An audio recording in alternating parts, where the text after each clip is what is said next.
आज हम अपने वादे के मुताबिक फिर हम लोग भोपाल शहर में हैं, जो एमपी की राजधानी भी है। और आज हम यहाँ पे आपको लेके आए हैं क्योंकि एक ऐसी ही लीडिंग पर्सनैलिटी से मिलाने के लिए जो किसी भी अपनी किसी भी चीज़ों के मोहताज नहीं है। वो अपने आप में भी उनका इतना बड़ा नाम है, वो इतने लोगों के गुरु हैं, उन्होंने इतने लोगों की ज़िंदगी बनाई है। और जो मैं आज आपके सामने खड़ी हूँ और आपसे कुछ बोल पा रही हूँ, उसकी भी बहुत बड़ी वजह सर है। जब कभी मुझे परेशानी होती थी, टेंशन होती थी, अपनी चीज़ों की शुरुआत कर रही थी, तो मुझे लगता था कि मैं सर को एक बार कॉल कर लूँ। जब परेशानियाँ होती थी, सर हमेशा उस समय खड़े होते थे और हम मिल नहीं पाते थे, पर सर फ़ोन पे ही मुझे इतना बूस्टअप कर देते थे कि जहाँ मैं खड़ी हो जाती थी वहाँ से भागने का मौका मिलता था। तो ऐसे लीजेंड पर्सनैलिटी से मिलने का तो मौका आपको भी मिलना चाहिए। और हम मिलाते हैं गोपाल सर से। Welcome Gopal sir. Thank you Archana ji, बहुत अच्छा लगा आप आई और आप मिले। आपसे तो जब आप सीखने आए थे मेरे पास, और जिस कंडीशन में मेरे पास आप नहीं, आपके साथ और भी जो बच्चे आते हैं और बिल्कुल ऐसे अपना कैरियर बनाने के लिए आते हैं हमारे पास, जो भी आए, और वो अपने आके जब से बहुत एक्सपेक्टेशन रहते हैं उनको, और बहुत ज़्यादा उनकी जो है ये हाई ड्रीम्स भी होते हैं, लेकिन वो ये नहीं समझते कि हमको कितनी मेहनत करनी पड़ेगी यहाँ पे आके। बस वो ये समझते हैं कि हम आए और हमने काम शुरू करा और इमीडिएटली जो है हमको काम आ जाना चाहिए। लेकिन आपने खुद हेयर का काम हमारे पास से सीखा, और सीखने के बाद आपने खुद ये महसूस किया होगा, क्या 1, 2, 3 या 5-6 महीने में कोई भी एक हेयर स्टाइलिस्ट उठ के खड़ा नहीं हो सकता। उसके लिए उसको फ्रिक्वेंटली जो है ना वर्क करना पड़ता है। अब हमारा जो वर्क है, आपने कहा कि नहीं आप एक 100% रिजल्ट ला के देते हो। 100% रिजल्ट ला के देने के लिए डेफिनेटली जो हेयर का वर्क होता है ना, उसमें अगर एक बार बाल गलत कट गया तो सिर्फ एक आपको झगड़े का सामना करना पड़ेगा, है ना। और अगर यदि सही है तो आपको जो है एप्रिसिएशन मिलेगा। यह एक ऐसा वर्क है जिसमें विदिन 30 मिनट्स हम क्लाइंट को खुश कर देते हैं। वो आए, उसने कहा हमें कटिंग कराना है, ऐसा करना है, और 30 मिनट के बाद उसका डिज़ायर्ड हेयर स्टाइल जब हम सामने ला के देते हैं तो वो इतना खुश होता है कि उसको लगता है कि मुझे जैसे दुनिया मिल गई। लेकिन ये खुशी कस्टमर तक लाने के लिए हमें बहुत स्टेप बाय स्टेप करके मेहनत करनी पड़ती है। बहुत परेशानियां जब सीखने की आई, हमने भी जब सीखने का प्रयास करा तो इतना ज़्यादा हमने प्रॉब्लम फेस करी। हमें ये लगता था कि हम कहीं भी गए कोई सिखाता ही नहीं था। अच्छा सर, थोड़ा सा मैं इंटरप्ट कर रही हूँ। सर, जब भी कोई स्टूडेंट आता है सीखने के लिए, तो जैसे मैंने अपना एक्सपीरियंस लिया था, सर आप उसमें 100% देते हैं। लाइक जब मेरे पास बहुत कम टाइम था और आपने जब सिखाना शुरू किया था, तो आप एकेडमी पहले भी आ जाते थे, मुझे बुला लेते थे आप। तो सर मतलब इतना डिवोशन आप में कैसे आता है सिखाने के लिए? वही हमें आपको ही बता रहा था, जब हम कहीं भी सीखने गए तो सबसे पहले तो हमको क्या टाइम टेबल दिया गया कि आप इतने बजे क्लासेस शुरू होगी, इतने बजे ख़त्म हो जाएगी। अब आप बताइए, हम अपना शहर छोड़ के दूसरे शहर जा रहे हैं, 10 बजे क्लास शुरू होती है, 2 बजे ख़त्म हो जाती है। बाकी दिन हम जाके जो है रूम में सिर्फ टाइम वेस्ट कर रहे हैं ना। अब हमने भी जब ये किया तो हमें ये लगता था कि किसी से भी हम अपनी प्रॉब्लम बोलें तो वो क्या कहता था, नहीं हम तो अपने प्रोटोकॉल से चलते हैं। ठीक, ये बात हमारे को धीरे धीरे घर करती गई। हमने कही wastage of time, wastage of money, है ना, और हर चीज़ जो है मतलब हमें नेगेटिव ही नेगेटिव नज़र आती थी। उस समय हमने ये सोचा था कि जिस समय अगर सीख के हम ये सिखाने का काम करेंगे तो हम अपना 100% तो इनको देंगे, लेकिन टाइम भी इनको सरप्लस देंगे। और ये बात तो अर्चना आप भी आई हो तो आपने खुद देखा कि ठीक 9 बजे जबकि एकेडमी खुलती थी, 11 बजे का टाइम था, 12 का टाइम था, 12 से 11 करा आपके लिए, फिर 9 करा। 9 बजे आपको बुला रहे हैं तो 9 बजे हमें भी तो आना पड़ता है। और 100%, और एक आगे बात हम ज़रूर कहेंगे आपको, सिखा हम तब सकते हैं किसी भी बच्चे को जब हम सबसे पहले उसके दिमाग में उतर जाएं। अगर हम उसके दिमाग में नहीं उतर सकते तो हम उसे सिखा नहीं सकते हैं। वो सिर्फ क्या करेगा, अपना काम तो करेगा, लेकिन वो 50% हमको एक्सेप्ट करेगा और 50% हमको अवॉइड करेगा। लेकिन जब हम पूरी तरीके से उसके दिमाग में उतर जाते हैं, तब जो हम कह रहे हैं वो उसको ऐसे मानता है कि जैसे बिल्कुल हमने पत्थर पे लकीर खींच दी है। सर जैसा कि मैंने जब यहाँ पे स्टार्ट किया था, तो उससे पहले मेरा टीचिंग प्रोफेशन था। तो टीचिंग करने के बाद मुझे तो कैंची पकड़नी भी नहीं आती थी, कुछ भी नहीं करना आता था। लेकिन आपको भी सर, जैसे मैंने सीखा आपके पास, तो आप पहले मेरा मोरल को बहुत आप बूस्ट अप करते थे, नहीं कर लोगे कर लोगे। तो सर बहुत ज़्यादा मतलब आपने इस लाइन को कैसे चुना सर? अब मैं बताऊं, क्योंकि मेरा तो टीचिंग प्रोफेशन से इस प्रोफेशन में आए। आपने कहा कि आप हमारा मॉरल बूस्ट करते होगे, कर लोगे कर लोगे। एक बात बताना, अगर मैं उसको काम शुरू करने के पहले ही ये चीज़ ये कह रहा हूँ कि नहीं गलत ना कर जाए, ऐसा ना हो जाए, ऐसा, तो वो तो वैसे ही हेजिटेशन लेके वर्क करेगा। मैंने क्या करा, आपने देखा होगा कि जब कटिंग कराते थे जितनी लेंथ कस्टमर को चाहिए है उससे भी मैं 2 इंच ज़्यादा आपसे कटवाता था। मेरे पे 2 इंच का मार्जिन रहता था ना, तो मैं ये क्या आपने हर बार में क्या कहता था, काट दो बाल जैसा होगा मैं देख लूँगा।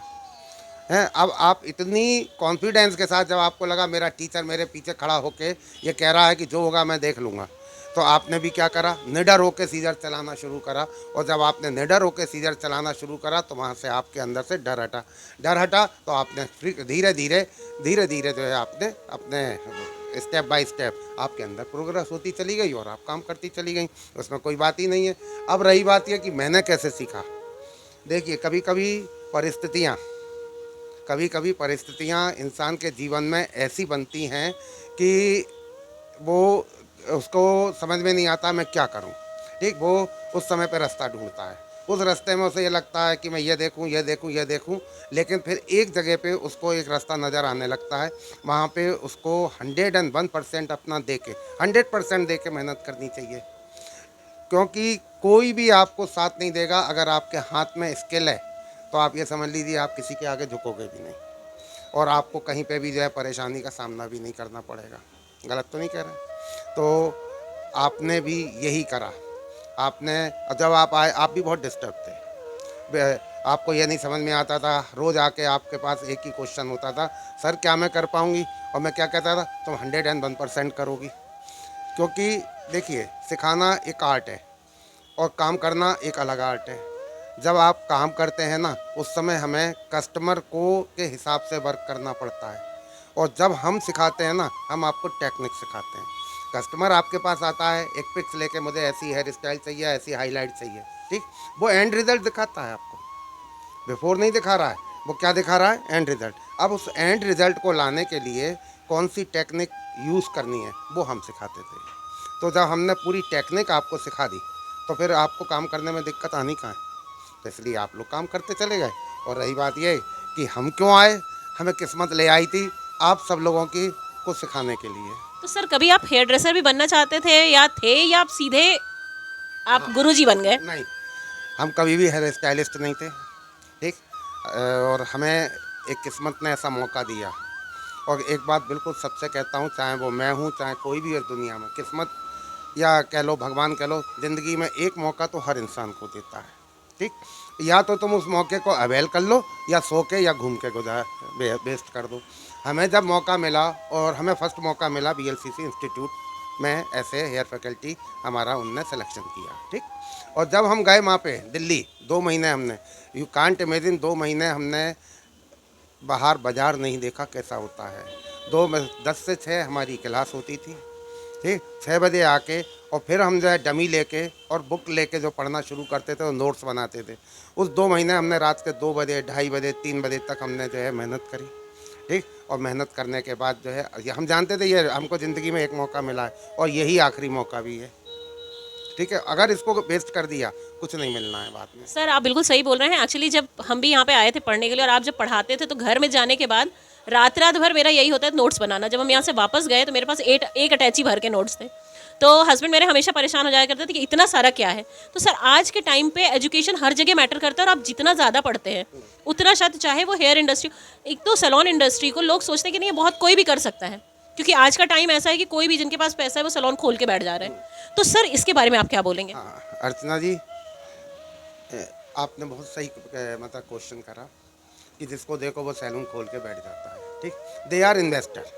बट एक बात बताओ, किसी भी एक हैवी इन्वेस्टर ने 50 लाख रुपए लगा के सैलून खोल के दे दिया, अब उस इन्वेस्टमेंट का रिटर्न ले किससे रहा है? उन हेयर स्टाइलिस्ट से, ठीक, जो कितना सीख के निकले उसे भी नहीं मालूम, ठीक है ना। अगर यदि उनसे कहो कि किसी बड़ी एकेडमी का तुम पे सर्टिफिकेट है, मेरे ख्याल से जो है शायद 2% होंगे जो आपको जो है बहुत बड़ी एकेडमी का, लॉरियल का या BLCC इंस्टीट्यूट का या शॉस्कोप की एकेडमी का जो है आपको सर्टिफिकेट दे सकें। बाकी सब लोकल इधर उधर के स्कूल के या जैसे पार्लर वालियाँ सिखाती हैं उसी के आपको सर्टिफिकेट ला के दे देंगे। हमने 50 लाख का इन्वेस्टमेंट उनके उस कंधे पे रख दिया जो फुल्ली टेक्निकल क्वालिफाइड भी नहीं है, ठीक है ना। लास्ट में क्या होता है, हमारा सैलून लॉस में जा रहा है। ये देखिए, हमने अगर 5 लाख का इन्वेस्टमेंट करा या 50 लाख का इन्वेस्टमेंट करा, लेकिन रिटर्न तो हमें चाहिए है ना। और रिटर्न हमने किसके ऊपर सौंप दिया? क्या बैंक भी अगर आपको 50 लाख रुपए का लोन देता है तो आपकी पूरी फाइनेंशियल स्टेबिलिटी को देखता है या नहीं देखता है? और हमने क्या स्टेबिलिटी देखी, है ना? सैलून खोलना है और इमेज बना ली, ड्राइंग बना ली, सैलून बन गया। अब लगे हैं हमको हेयर स्टाइलिस्ट चाहिए, है ना? अब वो आए, उनने कि हमने को वहाँ से सीखा है, यहाँ से सीखा है। एक बिल्कुल सिस्टमेटिक सीखा हुआ बच्चा किसी अच्छी एकेडमी से, और एक जो है इधर उधर से सीखे हुए बच्चे की क्वालिफिकेशन में, उसकी नॉलेज में ज़मीन आसमान का अंतर होता है। आप ये बात अच्छे से मान लो। हम ये नहीं कह रहे कि कौन सा ब्रांड अच्छा है, कौन सा ब्रांड बुरा है। ये हाथ जब तक आपके स्किल्ड नहीं हैं, तब तक कोई भी ब्रांड अच्छा नहीं है, कोई भी ब्रांड। मतलब आपको किसी भी ब्रांड में जाने की ज़रूरत नहीं है, आपके पास इतना अमाउंट नहीं है तो आप इतने हाई ब्रांड पे मत चले जाइए कि आपका पॉकेट ही अलाउ ना करे। नहीं, बट मेरा एट हाँ, मेरा कहना ये है, आप खुद क्यों नहीं जो है अपने में ब्रांड बनते हो, बिल्कुल बिल्कुल। है तो ना? चलिए एक बात बताइए, बहुत अच्छी आपने बात बोली।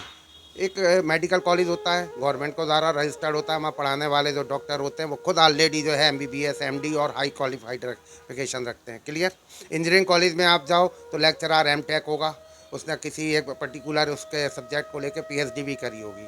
हमारे यहाँ कौन है? इस कॉस्मेटोलॉजी में क्या ऐसी कोई यूनिवर्सिटी है? सब ने अपने अपने नाम से अपनी एक जो है क्लासेस या एकेडमी शुरू कर ली है। वो ये थोड़ी कहते हैं कि वो ये कहते हैं मेरा 20 साल का एक्सपीरियंस मैं आपको शेयर कर रहा हूँ।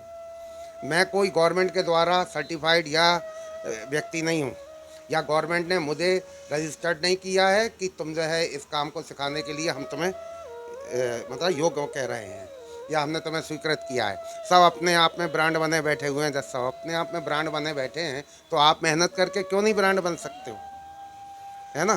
कोई भी देखिए, बता दें, इस काम में कोई भी इतना डरने की ज़रूरत नहीं है। अगर आप डिवोशन और डेडिकेशन के साथ मेहनत करेंगे तो ये बिल्कुल पक्का मान लीजिए कि आपको कोई भी नहीं रोक सकता है ना? लेकिन ना तो डिवोशन है, ना डेडिकेशन है, बस है क्या कि हमको सैलरी कितनी मिल रही है।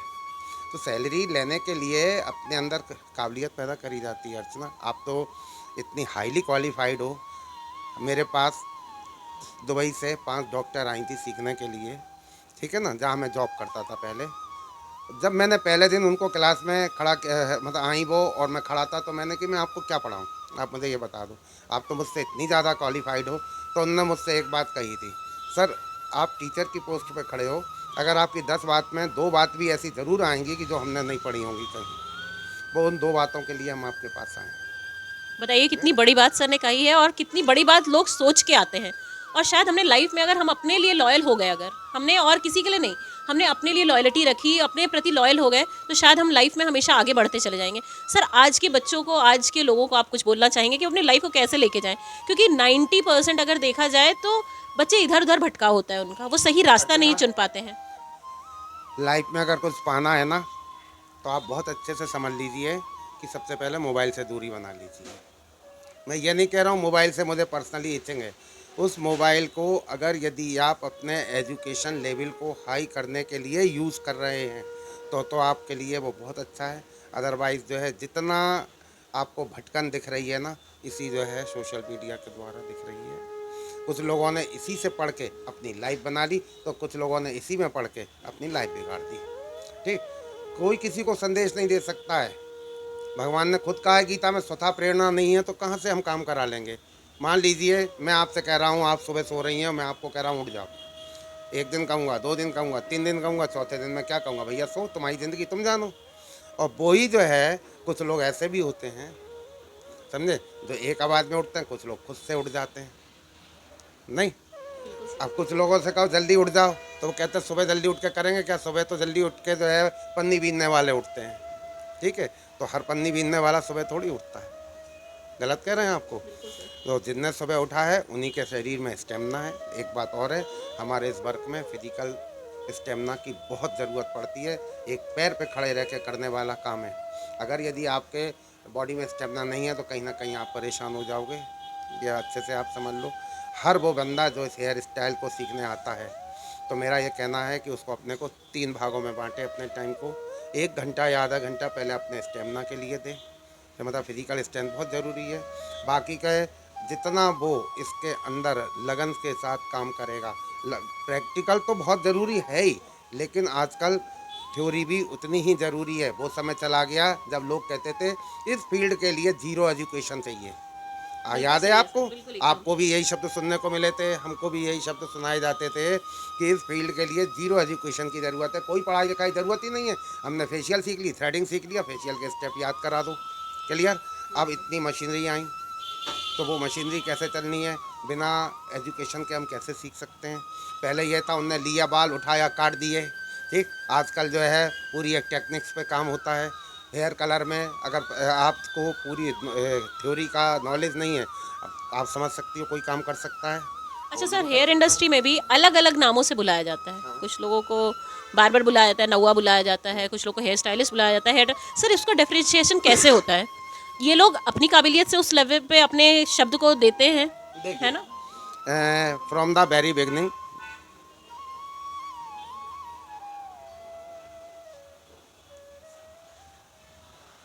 फ्रॉम द वेरी बिगनिंग, है ना। जैसे जाति प्रथा बटी, ठीक। उसने क्या करा, उनने कहा कपड़े धोता है तो धोबी, बाल काटता है तो नाई, नाई से बन गया नौआ, ठीक। तो ये तो हम लोगों ने खुद इन शब्दों को बिगाड़ा है ना। उनने तो नहीं कहा था कि हमारे नाई को तुम नौआ कहो, ठीक। हमने खुद इन शब्दों को बिगाड़ा, और बिगाड़ के बड़े खुश होते थे कि देखो हमने उसको नौआ कहा, ठीक। धीरे धीरे समय बदला, से समय बदलने के साथ उसको फिर इंग्लिश वर्ड्स को प्रोनाउंसिएशन करना शुरू कर दिया बार बार, ठीक। हेयर स्टाइलिस्ट, हेयर ड्रेसर्स, ठीक। हेयर स्टाइल और हेयर ड्रेसर्स को समझना आप। हेयर स्टाइलिस्ट स्टाइलिंग को के साथ वर्क करके दे रहता है, हेयर ड्रेसर हेयर ड्रेसिंग करता है, ठीक। एक होता है तुमने कैंची उठाई बाल काट दिए, दैट्स ऑल। क्या कर दिया तुमने, हेयर कट कर दिया। अब कुछ ऐसे होते हैं जिसको हम पूरे स्टाइलिंग प्रोडक्ट के साथ उसकी सेटिंग करके, कहीं कर्ल्स बनाना है या कर्ल्स लॉन्ग कर्ल्स देना है, टोंग रॉड सेटिंग से देना है, तो हमने क्या करी, उसकी पूरी स्टाइलिंग करी। कुछ इसको हेयर स्टाइलिंग को हेयर ड्यू से भी जो है कनेक्ट कर देते हैं कि उनने कहीं जो है हेयर डू करने को हेयर स्टाइलिंग, जैसे मान लीजिए हम VLCC में रहे, तब वो ये कहते थे कि हेयर डू करो, हेयर डू की क्लास लेना है आपको, मान लीजिए हैं। हमको लगता था ये हेयर डूस और हेयर स्टाइल, हमने एक बार जानने का प्रयास करा कि इसमें डिफरेंस क्या है। अगर हम कहें कि एक अच्छा हेयर स्टाइलिस्ट को 4-5 चीज़ें हाथ में सीखने के लिए चाहिए होती हैं। हेयर कट, हेयर स्टाइलिंग, ठीक। हेयर डू मस्ट है, आप समझना। और साथ में जो है ये आजकल जो ट्रेंड चल रहा है हेयर कलर का और केमिकल सर्विसेज का, ठीक। तो आजकल बहुत जो है आप समझना, हर सैलून में जहाँ भी आप जाओ, केराटिन करा लो, या ऐसे करा लो, वैसे करा लो। तो क्यों करा लो? आप कभी किसी कस्टमर ने पूछने का प्रयास करा कि केराटिन करा लो, तो क्यों करा लो? जैसे ही कोई घुसा, आपके बाल जो है ऐसे हो रहे हैं, आप एक काम करो केराटिन करा लो। क्यों करा लो? सब अंधेरे में हैं, सब अंधेरे में चल रहा है, जितना भी काम चल रहा है। आपको बताएं, देखिए एक ब्लाइंड बिजनेस है। जब हमने सन 2000 में हम ये देखते थे, हमारी मिसेस खुद पार्लर चलाती थी, हम देखते थे वो बात कर रही है, ये कर रही है कि आप ये वाला फेशियल करा दो, आपकी स्किन ऐसी हो जाएगी। आप खुद जो है इतनी हाईली क्वालिफाइड हो, आप बता दो 30 मिनट्स में ऐसा कौन सा प्रोडक्ट है जो मेरी स्किन को इतना रिजुनेट करके जो है यंग बना देगा? पॉसिबल है? एट प्रेजेंट उस समय जो हम उससे रिजल्ट देते हैं ना, वो देते हैं जो प्रोडक्ट के साथ हम मॉइस्चर यानी कि जो वाटर यूज़ करते हैं वो जाता है स्किन के अंदर। जैसे आजकल हाइड्रा फेशियल के नाम पे पूरा एक प्रोपोगंडा चलाया जा रहा है, ठीक। हाइड्रा फेशियल करा लो, हाइड्रा फेशियल करा लो। आपने कभी सोचा कि हम सुबह उठते हैं, उठते ही साथ शीशा से रहे मैं अपना चेहरा देखो कैसे रिंकल्स और वो दिखते हैं, और जैसे ही हम वॉशरूम में जाके और मुँह धो के आते हैं तो क्यों फ्रेश दिखता है? क्यों? कुछ कुछ अंतर हम खुद क्यों नहीं देखते हैं कि ये क्यों हो रहा है?